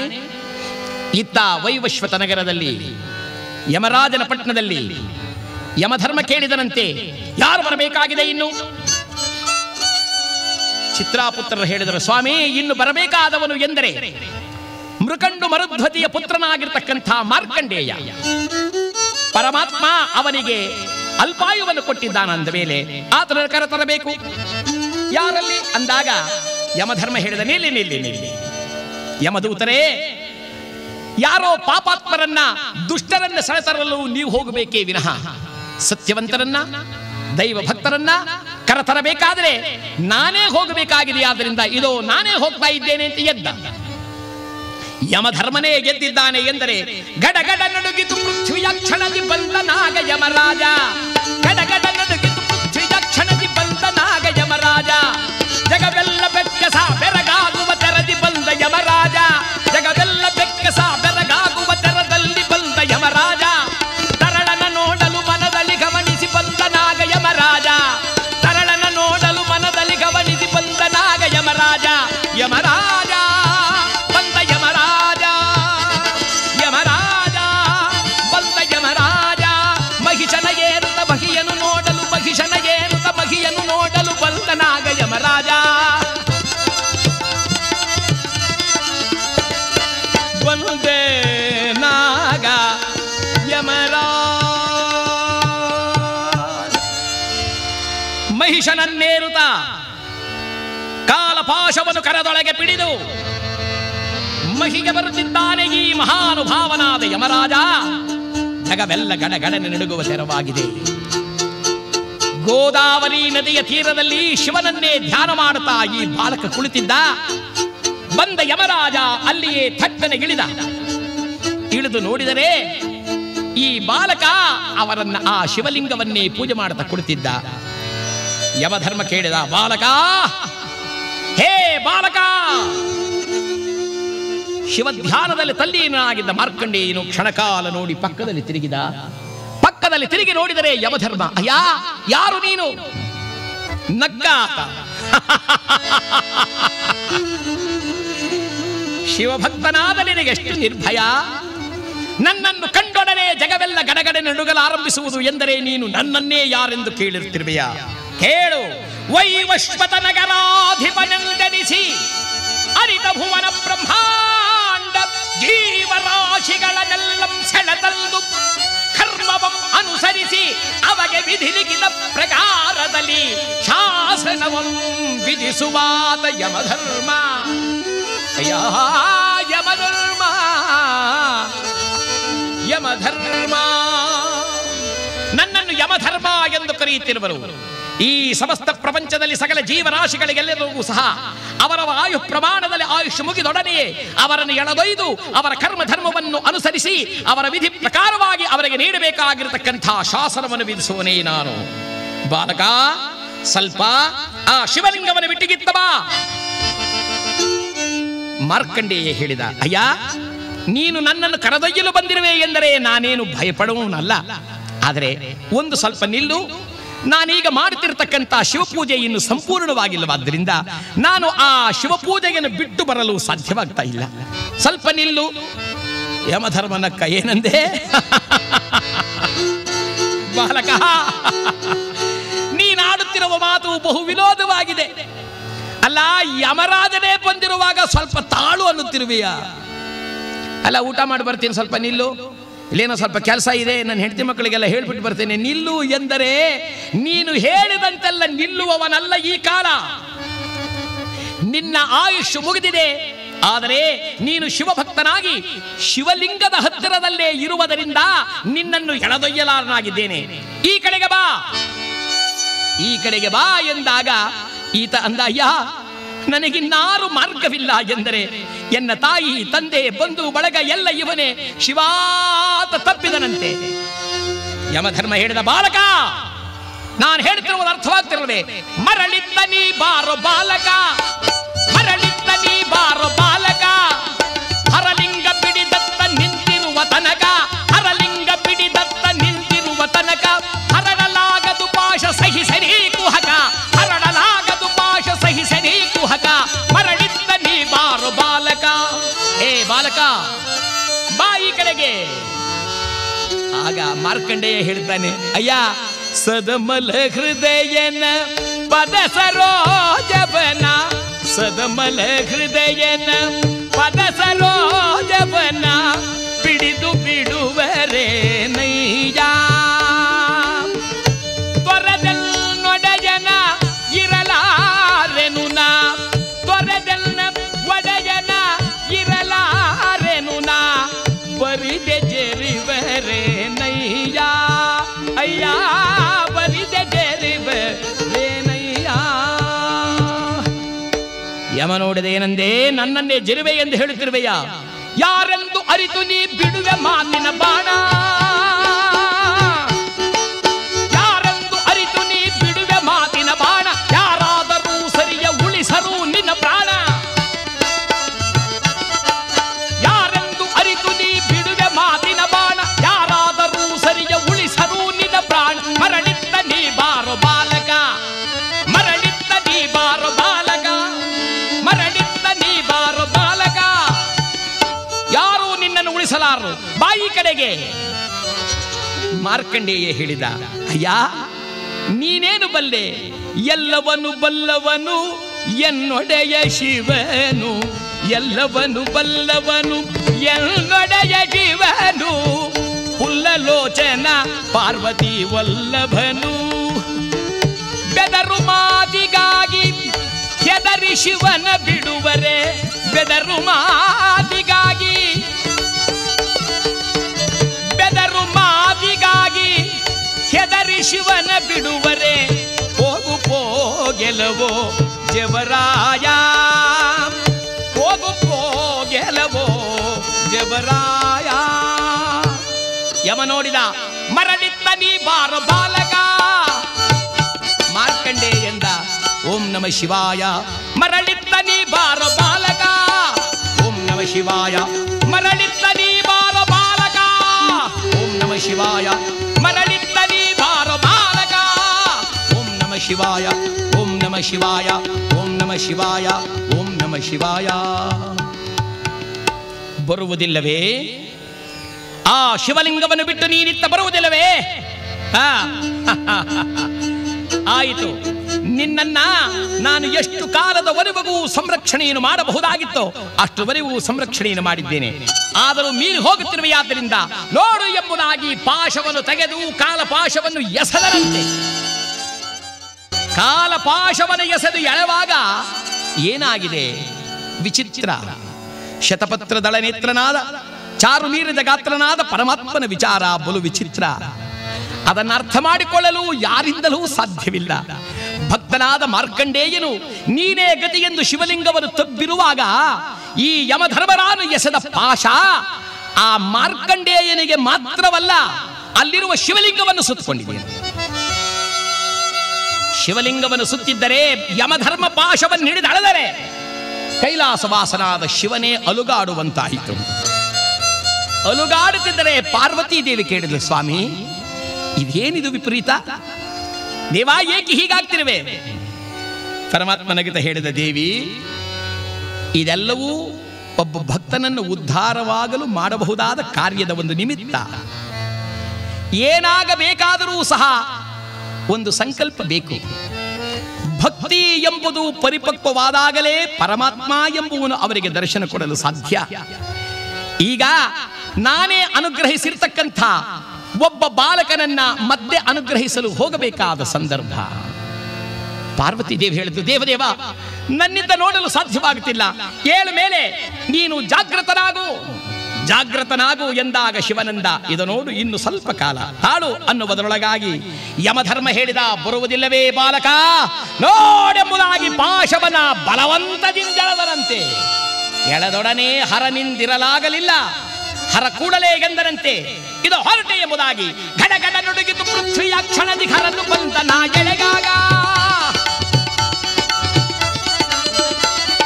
ಕರದಿ ತ್ರಿಶೂಲವ ಪಿಡಿದು ಶಂಕರನು ಉದ್ಭವಿಸಿದ ಲಿಂಗದಿ ಬೇಗ ಕರದಿ ತ್ರಿಶೂಲವ ಪಿಡಿದು ಶಿವನು ಲಿಂಗದಿ ಉದ್ಭವಿಸಿದನು ಬೇಗ ತಡೆ ತಡೆ ಎಲ್ಲ ಭಕ್ತನ ಪೀಡಿಸಿದ ಇರು ಯಮರಾಜ ಎನ್ನುತ್ತ ಅಲೆಲೆಲೆಲೆಲೆಲೆ ಸರಿಯಲ್ಲ ನಿನಗಿದು ಎಂದು ತಾನು ಸಾರುತ್ತಾ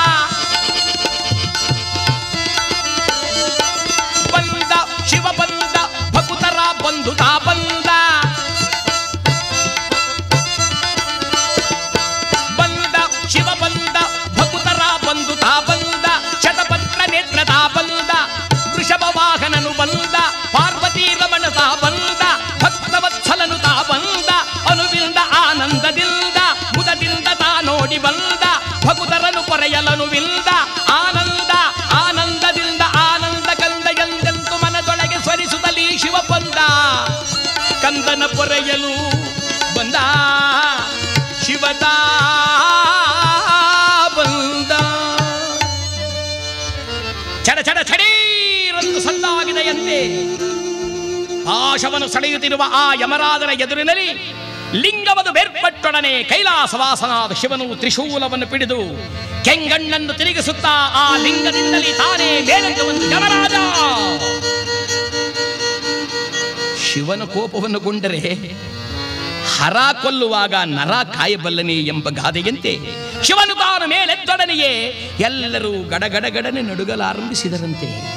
ನಡುಗಲಾರಂಭಿಸಿದ ಕೂಡಲೇ ಶಿವ ಬಂದಿದ್ದೆ, ಯಮ ಯಾರಿಗೆ ಪಾಶವನ್ನು ಹಾಕಲು ಸೆಳೆಯಲು ಮನ ಮಾಡುತ್ತಿರುವೆ? ಲಯಕರ್ತನೆಂದೆನಿಸಿ ಭಕ್ತೋದ್ಧಾರಕರೆಂಬ ಬಿರುದನ್ನು ಹೊತ್ತಿರುವ ನನ್ನೆದುರಿನಲ್ಲಿ ನೀನು ನನಗೇ ಪಾಶವನ್ನು ಸೆಳೆದೆಯ? ಯಮಧರ್ಮ ತತ್ತರಿಸಿದ ಸ್ವಾಮಿ ಸ್ವಾಮಿ ದೇವದೇವ ಶಿವ ಶಿವ ನನ್ನನ್ನು ಕಾಪಾಡು ದೇವ, ಸಮಯ ಮೀರುತ್ತಿದೆ ಎಂಬ ಅವಸರದಲ್ಲಿ ನಿನ್ನ ಭಕ್ತನಾಗಿರ್ತಕ್ಕಂಥವನನ್ನ ನಾನು ನೀನು ಕೊಟ್ಟ ಆಯುಷ್ ಪ್ರಕಾರವಾಗಿ ನಾನು ಆತನಿಗೆ ಪಾಶವನ್ನೆಸೆದೆ, ಅದು ತಪ್ಪಿ ನಿನ್ನ ಕೊರಳಿಗೆ ಸುತ್ತಿದೆ. ದೇವಾ ನನ್ನನ್ನು ಕಾಪಾಡು, ದೇವಾ ನನ್ನನ್ನು ಕಾಪಾಡು ಎಂದಾಗ ಶಿವನು ಹೇಳುತ್ತಿದ್ದಾನೆ, ಎಚ್ಚರಿಕೆ ಎಚ್ಚರಿಕೆ ಎಚ್ಚರಿಕೆ, ಎನ್ನ ನೆಚ್ಚಿನ ಭಕ್ತರನ್ನು ತೊಡದಿರು ನೀನು ಎಚ್ಚರಿಕೆ, ಅರಿಯದಲೆ ಗೈದ ಅಪರಾಧವನ್ನು ಮನ್ನಿಸಿರುವೆ ಮುನ್ನೆ ನೀನ್ ಎಚ್ಚರಿಕೆ ಎಚ್ಚರಿಕೆ. ಯಮರಾಜನೇ, ಇದು ನಾನು ನಿನಗೀಗ ಕ್ಷಮಾಪಣೆಯನ್ನು ಕೊಡುತ್ತಿದ್ದೇನೆ, ಆದರೆ ಮುಂದೆ ಎಂದೂ ಸಹ ನೀನು ನನ್ನ ಭಕ್ತರ ಸುದ್ದಿಗೆ ಬರಬಾರದು, ತಿಳಿಯಿತಾ? ಯಮ ಕೈ ಜೋಡಿಸಿದ, ಸ್ವಾಮಿ ಒಂದು ವಿಚಾರ. ಏನಪ್ಪ? ನನಗೆ ಈ ಕೆಲಸ ಬೇಡ, ತಗೊಂಡ್ಬಿಡು ಸ್ವಾಮಿ. ಏನೇ ಹಾಗಂದ್ರೆ, ಸ್ವಾಮಿ ನನಗೆ ಈ ಕೆಲಸ ಬೇಡ, ತಗೊಂಡ್ಬಿಡು ಸ್ವಾಮಿ. ಅಲ್ಲ, ನೀನೇ ತಾನೇ ನನಗೆ ಆಜ್ಞೆಯನ್ನು ಮಾಡಿದೆ. ಅವನಿಗೆ 16 ವರ್ಷ ಆಯುಷ್ ಮುಗಿದ ಕೂಡಲೇ ಕರ್ಕೊಂಡು ಹೋಗು ಅಂತ. ಅಲ್ಲ, ಕೆಲಸ ಕೊಟ್ಟವ್ರೆ ಈ ಕೆಲಸ ಮಾಡಿಸೋದೆ. ಹುಷಾರು ಹುಷಾರು, ಯಾರಾದರೂ ಒಳಗಿಳಗ್ ಬಿಟ್ಟಿಯಾ ಅಂತ ನಿಲ್ಸೋದು. ಅವ್ರು ಯಾರಾದ್ರೂ ಬಂದಾಗ ಯಾರನ್ನ ತಡೀತಾ ಇರೋದು ಅಂತ ನೀನೇ ಅಂದ್ರೆ, ಅಲ್ಲ ತಡೆ ಅಂತ ಹೇಳಿದವನೇ ನಿನ್ನ ಆಜ್ಞೆಯನ್ನು ನೀನೇ ಸಡಿಲ ಮಾಡಿದ್ದಿ. ಆದರೆ ಈಗ ನನಗೊಂದು ಅನುಮಾನ ಈ ಮಾತಿನ ದಶೆಯಿಂದ ಬರ್ತಿದೆ. ಏನು ಅನುಮಾನವಪ್ಪ? ಅಲ್ಲ ಸ್ವಾಮಿ, ಶಿವನ ಮಾತು ಸುಳ್ಳು ಎಂದು ಜಗತ್ತಿನ ಜನಗಳು ಆಡಿಕೊಳ್ಳಲು ಅವಕಾಶ ಕೊಡ್ತೀಯ. ನೀನೇ ಇವನಿಗೆ 16 ವರ್ಷ ಆಯುಷನ್ನು ಕೊಟ್ಟು ಈಗ ನೀನು ಬಂದು ತಡೆದದ್ದೇ. ಆದರೆ ನಿನ್ನ ಮಾತು ಅದು ಸತ್ಯವೋ ಅಥವಾ ಈಗ ಬಂದಿರುವುದು ಸತ್ಯವೋ ಈ ವಿಚಾರವನ್ನು ಹೇಳಬೇಕು ಸ್ವಾಮಿ. ಆಗ ಪರಮಾತ್ಮ ಹೇಳ್ತಾ ಇದ್ದಾನೆ, ಅಪ್ಪ ಕೇಳು ಯಮಧರ್ಮ, ಇಲ್ಲಿ ಏನು ವ್ಯತ್ಯಾಸವಿಲ್ಲ ಕಾಣೆಯ. ಈ ಲೋಕದಲ್ಲಿ ಉತ್ಕಟವಾಗಿರ್ತಕ್ಕಂಥ ಪುಣ್ಯವನ್ನು ಯಾರು ಆರ್ಜಿಸುತ್ತಾರೋ ಆ ಪುಣ್ಯವನ್ನ ಅವರು ಈ ಜನ್ಮದಲ್ಲೇ ಅನುಭವಿಸಬೇಕು. ಅದೇ ರೀತಿ ಪಾಪ ಮಾಡಿದವರು ಸಹ ತಮ್ಮ ಪಾಪವನ್ನು ಇಲ್ಲೇ ಅನುಭವಿಸಬೇಕು. ಇದು ಧರ್ಮಶಾಸ್ತ್ರ. ಯಮಧರ್ಮ, ನಾನಿವನಿಗೆ 16 ವರ್ಷ ಆಯುಷ್ಯನ್ನು ಕೊಟ್ಟಿದ್ದು ಯಾವ ಲೆಕ್ಕದಲ್ಲಿ? ಇವನ ಹಿಂದಿನ ಜನ್ಮದ ಕರ್ಮದ ಫಲವನ್ನು ಅನುಸರಿಸಿ ನಾನು ಇವನಿಗೆ 16 ವರ್ಷ ಆಯುಷ್ಯನ್ನು ಕೊಟ್ಟೆ. ಆದರೆ ನೀನು ಒಂದು ಲೆಕ್ಕ ಹಾಕುವುದನ್ನು ಮರೆತೆ.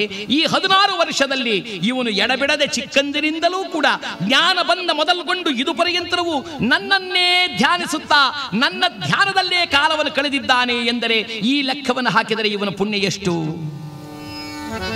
ಯಮಧರ್ಮ ನೋಡಿದ ಇದೋ ಬಾಬಾ ನಾನು ಈ ಲೆಕ್ಕ ಹಾಕಲಿಲ್ಲ ಮಹಾಸ್ವಾಮಿ, ನಾನು ಲೆಕ್ಕ ಹಾಕಿದ್ದೇ ಬೇರೆ. ಅಯ್ಯ, ನೀನು ಲೆಕ್ಕ ಹಾಕಿದರಲ್ಲಿ ವ್ಯತ್ಯಾಸವಾಗಿತ್ತು, ಅದಕ್ಕಾಗಿಯೇ ಆ ಲೆಕ್ಕವನ್ನು ಸರಿ ಮಾಡಲೇ ನಾನೀಗ ಬಂದಿದ್ದೇನೆ. ಕೇಳು, ಇವನು ಈಗ ಮಾಡಿರತಕ್ಕಂಥ ಈ ಪುಣ್ಯ ವಿಶೇಷ ಅಧಿಕವಾಗಿದೆಯಾದ್ದರಿಂದ ಈ ಪುಣ್ಯದಿಂದಾಗಿ ಇವನು 16 ವರ್ಷದವನಲ್ಲ, ಇನ್ನೆಂದೆಂದು ಎಂದೆಂದು ಎಂದೆಂದು ಬಾಳುವ, ಚಿರಕಾಲ ಬಾಳುವ ಆತನಾಗ್ತಾನೆ ಕಣಪ್ಪ. ಯಮ ಕೇಳಿದ, ಅದು ಸರಿ ಸ್ವಾಮಿ, ಆದರೆ ಇನ್ನೂ ಒಂದು ಮಾತು. ಏನು? ಇವನಿಗೆ ನೀನು ಹೇಳುವಾಗ 16 ವರ್ಷ ಆಯುಷ್ಯು ಎಂದಿಯಲ್ಲ, ಅದು ಅದಕ್ಕೆ ಪರಮಾತ್ಮ ಹೇಳ್ತಾನಯ್ಯ, 16 ವರ್ಷ ಎಂದರೆ ನಾನು ಹೇಳಿದ್ದೇನು ಬಲ್ಲೆಯ? ಏನು? ಎಂದೆಂದು ಇವನಿಗೆ 16, ಎಂದೆಂದು ಇವನಿಗೆ 16. ಈ ಮಾತಿನಲ್ಲೇ ಪರಮಾತ್ಮ ತಾನೊಂದು ತಿರುಗಿಸಿ ಹೇಳಿದನಂತೆ, ಎಂದೆಂದು ಇವನಿಗೆ 16 ವರ್ಷ ಅಂದರೆ ಇವನು 17 ಆಗೋ ಹಂಗೆ ಇಲ್ಲ, ಯಾವಾಗಲೂ 16. ಇದು ದೈವ ಸಂಕಲ್ಪ. ಮಾತಿನಲ್ಲಿ ಆಡುವಾಗ ಚಮತ್ಕಾರದ ಮಾತುಗಳು ಅಂತ ಕೆಲವಿರುತ್ತವೆ.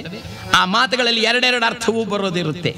ನಾವು ಕಲಿಯಬೇಕಾದ ಮಾತುಗಳೇ ಈ ಲೋಕದಲ್ಲಿ ಬಹಳವಾಗಿ ಉಳಿದು ಹೋಗಿದೆ. ಈ ಯುಗಕ್ಕೆ ಕಲಿಯುಗ ಎಂದು ಹೆಸರು. ಕಲಿಯುಗ ಎಂದರೆ ದೊಡ್ಡವರು ಹೇಳ್ತಾರೆ ಕಲಿಯುಗ, ಕಲಿಯುಗ. ಈ ಯುಗದಲ್ಲಿ ನೀನು ಎಷ್ಟು ಕಲಿತರೂ ಇನ್ನೂ ಕಲಿಯುವುದು ಬೇಕಾದಷ್ಟಿದೆ. ಆದ್ದರಿಂದಲೇ ಕಲಿಯುಗ, ಕಲಿಯುಗ, ಕಲಿಯುಗ. ನಮ್ಮ ಕನ್ನಡದಲ್ಲಿ ಇಂತಹ ಮಾತುಗಳು ಒಂದಲ್ಲ 10 ಸಿಗುತ್ತೆ. ಎಲ್ಲೆಲ್ಲಿಯೂ ದೇವರ ಹೆಸರೇ. ನಮಸ್ಕಾರ ಮಾಡುವಾಗ, ದೊಡ್ಡವರನ್ನು ಕಾಣುವಾಗ, ಕೂರುವಾಗ, ಏಳುವಾಗ ಎಲ್ಲೆಲ್ಲೂ ಶಿವಧ್ಯಾನವೇ. ಇದರ ಅರ್ಥವೇನು ಎಂದರೆ ಮನುಷ್ಯ ಭಕ್ತಿವಂತನಾಗಿ ಬಾಳಿದಾಗ ಪರಮಾತ್ಮ ಅವರನ್ನು ಕಾಪಾಡುತ್ತಾರೆ ಎನ್ನುವ ಅರ್ಥವನ್ನೇ ತೋರಿಸುತ್ತೆ. ಈಗ ತರಕಾರಿಯ ಕಾಲದಲ್ಲಿ, ಈ ಅವರೆಕಾಯಿ ಕಾಲದಲ್ಲಿ ಬಹುಜನ ಮಾರುಕಟ್ಟೆಗೆ ಬ್ಯಾಗ್ ಹಿಡ್ಕೊಂಡು ಹೋದಾಗ ಆ ಅವರೆಕಾಯಿ ವ್ಯಾಪಾರ ಮಾಡೋನು ಕೇಳ್ತಾನೆ, ಏನು ಬೇಕು ನಿನಗೆ? ಆಗ ಈತ ಹೇಳ್ತಾನೆ, ಅವರೆಕಾಯಿ ಬೇಕು, ಅವರೆಕಾಯಿ ಬೇಕು. ಇದನ್ನು 4 ಸಲ ಹೇಳಿದರೆ ಅವರೇ ಕಾಯಬೇಕು, ಅವರೇ ಕಾಯಬೇಕು, ಅವರೇ ಕಾಯಬೇಕು. ಏನರ್ಥ? ಸಕಲ ಜಗತ್ತನ್ನು ಕಾಪಾಡುವ ದೇವರು ಅವರೇ ಕಾಯಬೇಕು ಎಂದು ಅರ್ಥ ಬರುವಂತೆ ಇಲ್ಲಿ ಪರಮಾತ್ಮ ಹೇಳಿದನಂತೆ, ಅಯ್ಯ ಇವನಿಗೆ ಎಂದೆಂದೂ ಎಂದೆಂದೂ 16 ವರ್ಷ. ಎಚ್ಚರಿಕೆ, ತೊಡದಿರು, ಶಿವನನ್ನ ಅನವರತ ಭಜಿಸುವ ಭಕ್ತರನ್ನ ತೊಡದೇ ಇರು ಎಂದು ಆಶೀರ್ವದಿಸಿದಾಗ ಯಮನು ತಾನು ನಮಸ್ಕರಿಸಿ ಅಪರಾಧಕ್ಕಾಗಿ ಕ್ಷಮೆಯನ್ನು ಕೇಳಿದನಂತೆ. ಮಾರ್ಕಂಡೇಯನು ಮೃತ್ಯುಂಜಯ ಎನಿಸಿದಾಗ ಎಲ್ಲರೂ ಅವನನ್ನು ಕೊಂಡಾಡ್ತಾ ಹೇಳ್ತಾರೆ, ಅಯ್ಯ ಶಿವನ ಭಕ್ತನು ನೀನಾದ ಮೇಲೆ ಇನ್ನು ಲೋಕವೆಲ್ಲವೂ ಕೂಡ ಕೊಂಡಾಡುವಂತಾಗಿದೆ, ಬನ್ನಿ ಎಂಬುದಾಗಿ ಹರ ಹರ ಶಿವ ಶಿವ ಶಂಕರ ಎನ್ನುತ್ತಲಿ ಪೊರಟರಾಗ ಎಲ್ಲ ಬೇಗ.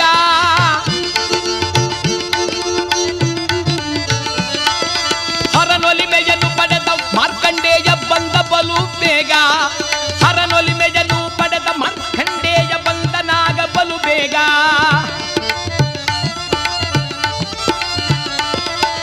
ಜನನಿಯ ಪಾದಕ್ಕೆ ಎರಗುತ್ತ ಅಮ್ಮ ಎಂದನಾಗ,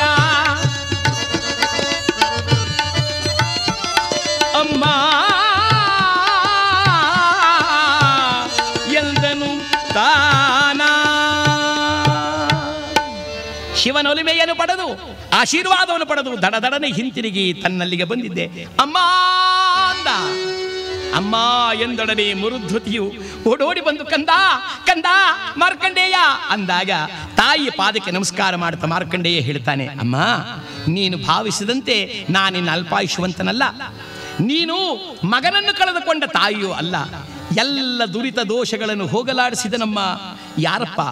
ನಮ್ಮ ಮಹಾನುಭಾವನಾದ ಪುಲ್ಲಲೋಚನನಾದ ಶಿವನಮ್ಮ, ಕರುಣಾಳುವಾದ ದಯಾಳುವಾದ ಆ ಘನನಾದಂಥ ಶಂಕರನಮ್ಮ. ಶಂಕರನು ತನ್ನ ಕಿಂಕರನಿಗೆ ಒದಗಿದಂಥ ಭಯವನ್ನೆಲ್ಲ ನಿವಾರಣೆಯನ್ನು ಮಾಡಿ ಅಭಯಂಕರನಾಗಿ ನನಗೆ ಈ ರೀತಿಯಾದ ಮಂಗಳವನ್ನು ಕೊಟ್ಟಿದ್ದಾನೆ ತಾಯಿ ಎಂದಾಗ ತಾಯಿ ತಂದೆಗಳು ಆ ಮಗನನ್ನು ಸತ್ಕರಿಸಿ ಬಹು ಪ್ರೀತಿಯಿಂದ ಕಂಡು ಆದರಿಸಿದರಂತೆ.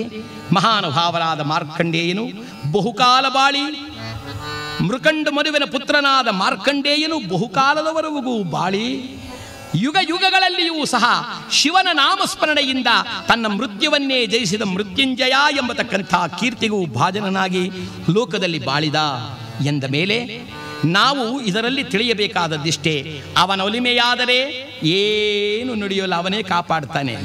ಅದನ್ನು ಅರ್ಥ ಮಾಡಿಕೊಳ್ಳದೆ ಹೋದರೆ ಎಲ್ಲವೂ ನಮಗೆ ವ್ಯರ್ಥವೇ ಸರಿ.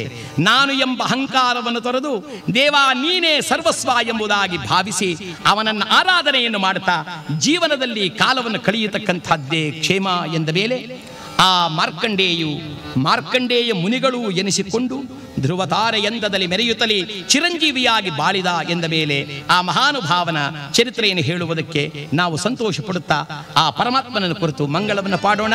ಲೋಕಕ್ಕೆ ಕ್ಷೇಮವಾಗಲಿ ಎಂಬುದಾಗಿ ದೇವರನ್ನು ಕುರಿತು ಮಂಗಳವನ್ನು ಪಾಡೋಣ. ಮಂಗಳವಾಗಲಿ ಸರ್ವರಿಗೆ, ಶುಭ ಮಂಗಳವಾಗಲಿ ಅನಿತರಿಗೆ, ಮಂಗಳವಾಗಲಿ ಸರ್ವರಿಗೆ. ರಾಯರ ರಾಯ ಎನಿಸಿ ಮೆರೆದ, ರಾಯರ ರಾಯ ಎನಿಸಿ ಮೆರೆದ ಗುರು ರಾಘವೇಂದ್ರ ಸಾರ್ವಭೌಮನಿಗೆ ಮಂಗಳವಾಗಲಿ ಸರ್ವರಿಗೆ, ಶುಭ ಮಂಗಳವಾಗಲಿ ಗಣಿತರಿಗೆ, ಮಂಗಳವಾಗಲಿ ಸರ್ವರಿಗೆ, ಮಂಗಳವಾಗಲಿ ಸರ್ವರಿಗೆ, ಶುಭ ಮಂಗಳವಾಗಲಿ ಸರ್ವರಿಗೆ. ಲಕ್ಷ್ಮೀರಮಣ ಗೋವಿಂದ ಗೋವಿಂದ. ಹರ ನಮಃ ಪಾರ್ವತೀಪದೇ ಹರ ಹರ ಮಹಾದೇವ ಶಂಭೋ.